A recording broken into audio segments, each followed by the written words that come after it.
Amplo respaldo da veciñanza na presentación da candidatura do Bloque Nacionalista Galego de Outes, celebrada esta pasada fin de semana na Serra. Ao redor dunhas 300 persoas deronse cita no acto, no que se deu a coñecer boa parte do programa electoral da formación nacionalista, que ten como unha das súas prioridades a fixación da poboación neste municipio rural. Ademais da cabeza de lista María Xosé Suárez, o acto contou coa intervención de case todos os membros da candidatura, entre eles o número 2, Anxo Núñez. Todos eles apelaron ao apoio da cidadanía para obter un bo resultado o próximo 26 de maio, que lle permita acadar o goberno municipal.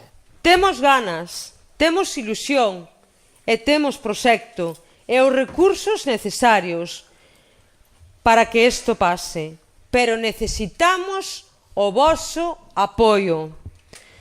Todo isto non será posible se non nos dades a oportunidade de gobernar o próximo día 26.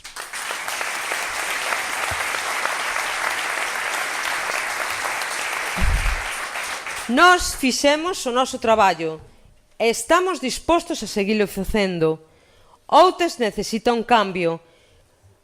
O BNG está disposto a asumilo, pero agora a responsabilidade é vosa. Moitísimas gracias.